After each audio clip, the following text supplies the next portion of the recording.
Being in Military City, USA has its benefits, and it reminds me all the time that we've got a lot of people that are fighting for this country, not for the country, they're fighting for the Constitution. Our freedoms, our liberties, our rights, and they sign on that dotted line, don't ask any questions, and they get it done.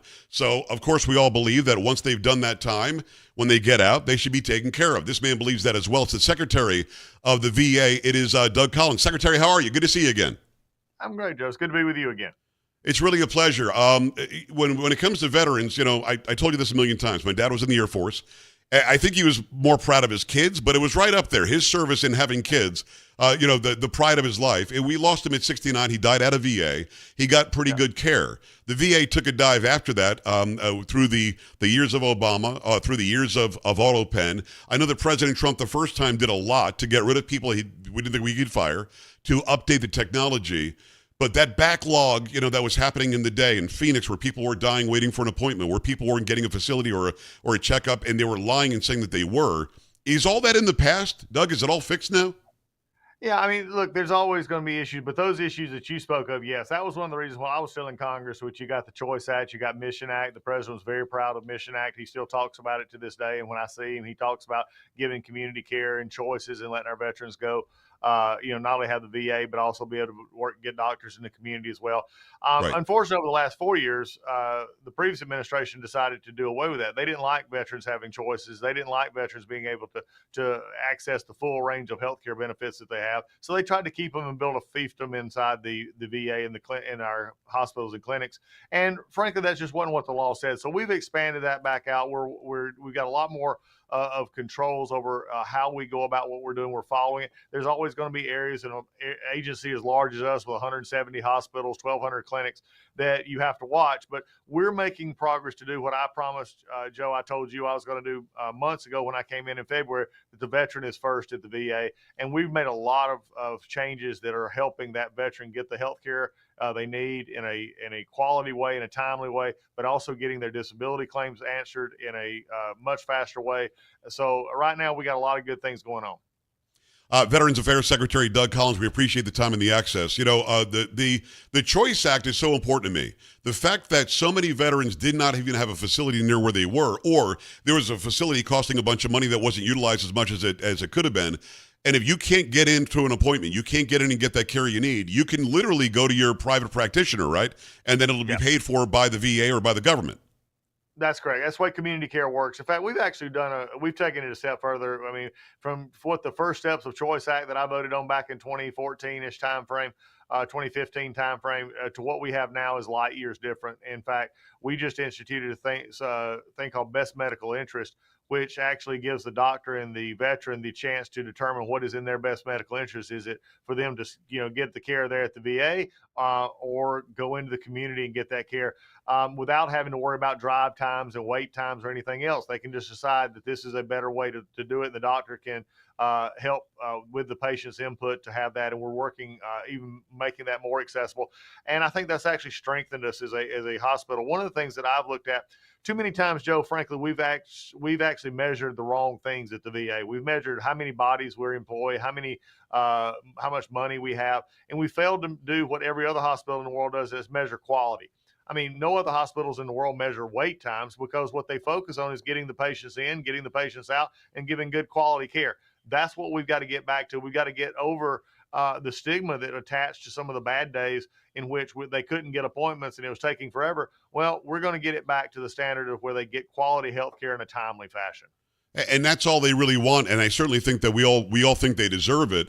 We know that we've got a homelessness problem when it comes to veterans. We know that we've got a suicide problem when it comes to veterans. Let's talk about both those things. When it comes to homelessness, in places like California, where they don't seem to care about people and they're living in the streets all over the place, you've got a bunch of veterans. There are also mentally ill people. There are also drug addicts. Let's just talk about the veterans. Nobody who fights a war or who's willing to, for you and me, or for anybody who's watching, listening, should be homeless. I think that we agree to that, Doug. What are we doing about that? Can we step in and change something for them to make sure that they have at least a place to rest their head? Yes, Joe, I think that's one of the things that we're working on, and we made significant progress. The overall homelessness rate in the country of all populations has went up, while the veterans population of homelessness has actually went down. Now, we have areas, just like you said, in California and others, in which there are higher your southern states, especially with the warmer climates. You're seeing Yeah. an increase in some of those homelessness. But the president made this after we alerted him to situations, and he wanted to make sure that he had an emphasis on it. He issued an executive order establishing a warrior excellence out in for homeless veterans in California at our West LA facility, which is a large facility that's been, frankly, in my opinion, misused by some who have taken advantage of lease terms and stuff on our Right. properties. And we're looking to add hundreds of beds for our homeless out there, and again, have the wraparound services to get them what they need. So those are the kind of things we're stepping up and making it effective, not only in California, but all over the country. We have what's called surges at all of our hospitals where they're going out in the community, literally going out in there and searching for homeless veterans and getting them emergency shelter, getting them the VASH program, which is the voucher assistance program where they can get into housing.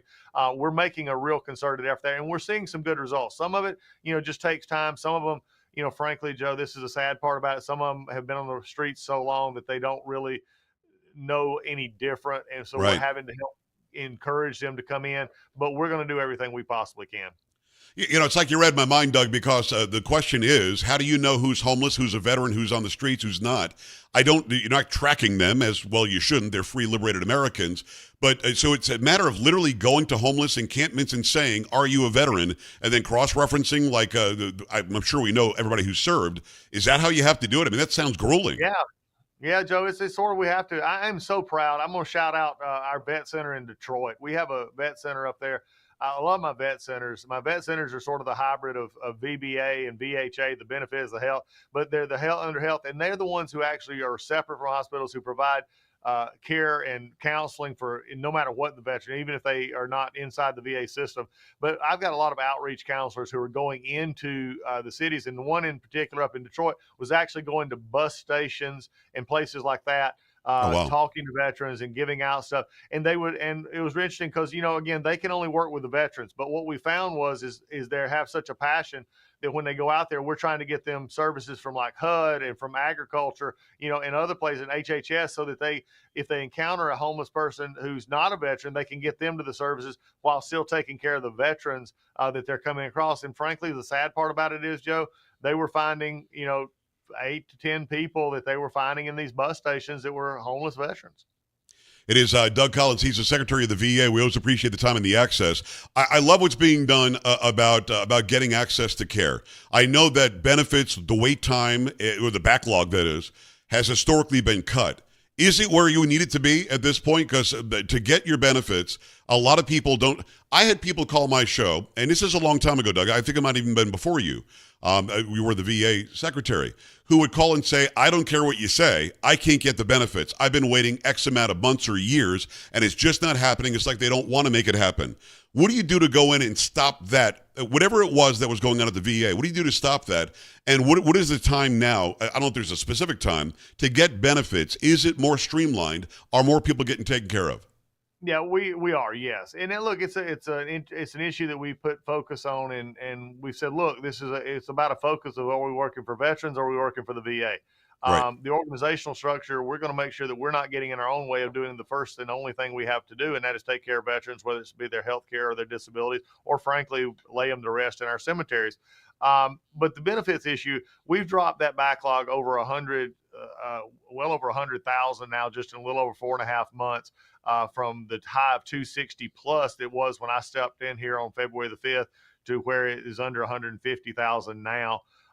That is also taking our total disability claims number from over 1 million to into 700,000. So about 300,000 that we're working through on a normal basis.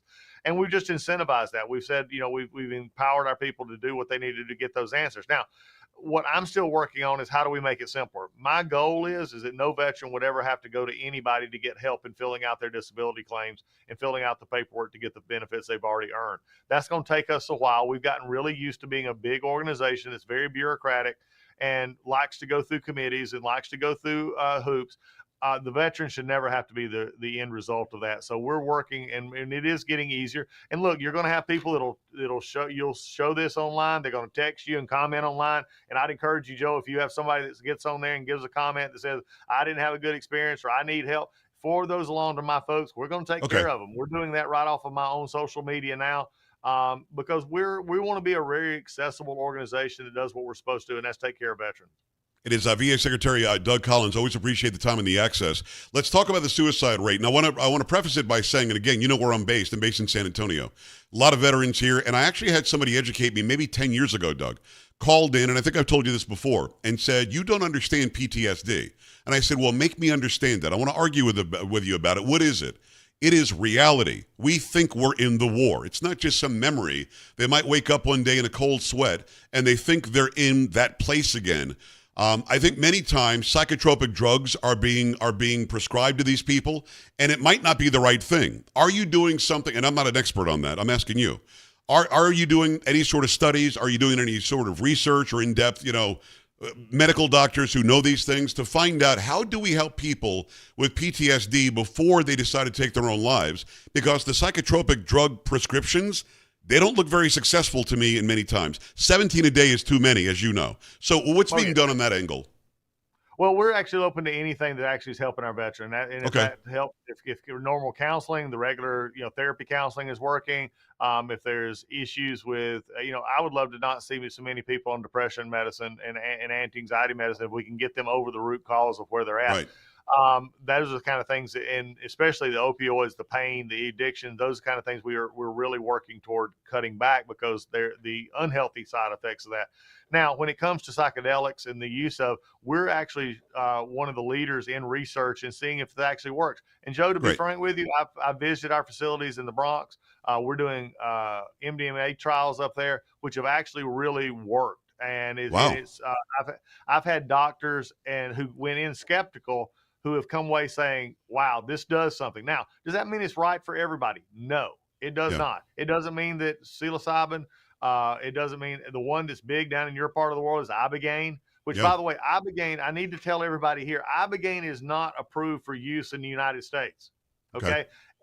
I don't care what states try to put, into help or whatever until, and I know that Bobby Kennedy and the FDA are looking at it, but right now it's not approved to where we can actually even study it. So that's why you have veterans going to Mexico. They go to Mexico. Yeah, they are. Yeah. And that, I'll be honest, I'm if they're getting help, God bless them. Ibogaine is not an easy treatment. It is not. But if they're getting help, I'm glad. We're going to make sure that when that becomes available, we're going to do testing on it as well to make sure it's something we can offer. So, look, is it for everybody? No. But is it something, and I sort of made, I guess, history a little bit back in June. I was the first, probably any secretary to actually say, yes, we're going to be looking at psychedelics, Mr. President. So he just looked at me and basically he's knows me a lot now. And he just, he says, look, I know he knows I'm going to take care of veterans. And so we're trying to do this. It may not be moving as fast because when somebody needs something, they want it now and they're willing to take anything that would offer relief. I want to make sure that it's good for them, that it's positive for them, and that they do get the relief without any unintended consequences or others. Even if it sounds good, it may not be good long term, but we're doing the studies to make sure that we're going to be at the VA offering whatever we can. Navy veteran, Air Force Reserve Colonel and Chaplain. It's va.gov. He is the Secretary of the VA. It's Doug Collins. I want to hit something before we go that we talked about in person in D.C. And I really want to bring this home, Doug. There are people who are lying about how many cuts you're making.